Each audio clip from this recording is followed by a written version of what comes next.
Welcome back to all our Auburn football recruiting and transfer portal junkies. We are back with a big one to talk about in the 2025 transfer portal class, one that I know a lot of you have been waiting to discuss.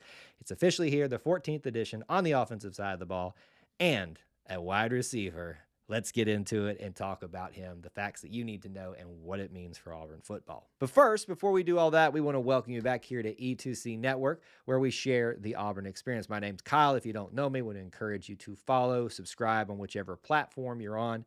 And if you enjoy this content, we appreciate you smashing the like button.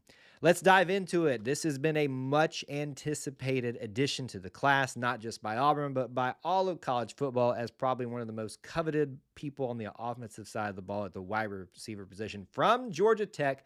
Finally, officially, after several visits, we're talking about Eric Singleton being added to the 2025 Auburn class for the transfer portal cycle. And boy, oh boy, are people already starting to talk about this one. He's listed at about 190, 5'11", depending on where you look at in terms of measurables, to give you an idea of what type of wide receiver that we're looking at right here. And he's from the Georgia area. That's part of the reason, I guess, he went to Georgia Tech. So it's always nice to grab some people out of Georgia, which we have a really good proficiency of doing so as an Auburn program in general, of taking care of our business in the Georgia area, but also, Atlanta areas. I guess you could count it since he's coming from Georgia Tech now. But let's dive into this a little bit more about this one, because this one is probably one of the more talked about ones. And I can already hear where Auburn fans are going. Keandre Lambert-Smith making the comparison. It does feel like that in terms of hype, guy coming in, inserting himself into a wide receiver room that is still growing, that is still becoming more proficient, but made a name for itself last year. So I think it's a fair, probably comparison to make there. But I think it goes a little bit deeper than that, because, for instance, he only has, well, I shouldn't say only, he has 2 years of eligibility. He played as a true freshman and a true sophomore at Georgia Tech. So a little bit more time. We all asked for more time with Keandre Lambert-Smith. But let's dive into some of those stats on ESPN to look a little bit deeper at this. So you'll see, play as a true freshman, play as a true sophomore. And like I said, it goes beyond just trying to make a comparison of who this is, because he's not even the same exactly type of wide receiver by measurables, it seems. But look at this. Starting as a true freshman and into his true sophomore year, consistency. He goes up a little bit in some areas too, 56 receptions in 24 as opposed to 48 in 23. His yardage goes up, but relatively about the same. Average per catch goes down a little bit, but relatively the same. Touchdowns go down a little bit, but still contributing, and his long catches stays relatively the same as well. So consistency across both of his different seasons. But look at what's there in the rushing category this last year.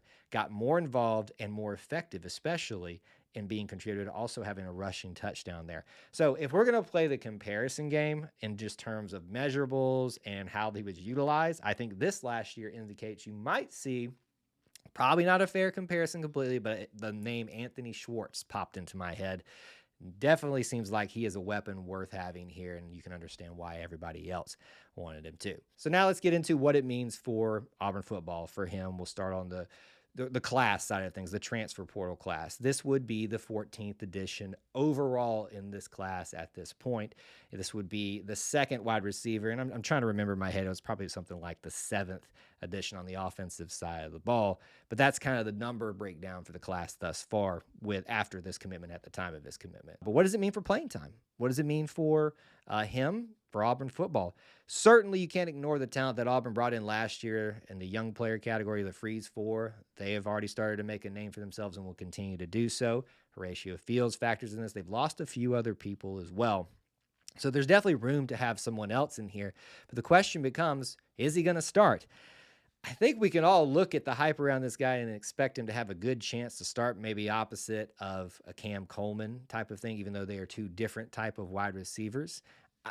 I don't see a reason not to make that case right now, but obviously you got to get there, win the job, all that kind of stuff. What I do see is someone that is going to be utilized very well because of his versatility and consistency thus far in his career. Does this mean that we're done? If my math is correct, we lost Camden Brown, Caleb Burton, which were two of the transfer portal guys that left. Those have now effectively been completed or filled in the transfer portal. You lost about 3 guys to graduation, if 2 to 3, and you're bringing in 3 from the freshman class. So to me, it seems like the room is pretty full. Certainly, you never know, as Trevon Reed once said. It's not, I was about to mess it up there. We ain't done yet, but obviously, it does feel like the numbers are kind of matched out. But certainly, this is the headline, I think, for the class for Auburn football. And we'll see if it shapes out that way. As always, we appreciate you being here to hang out with us and talk about the Auburn experience. Till we talk to you again, War Eagle.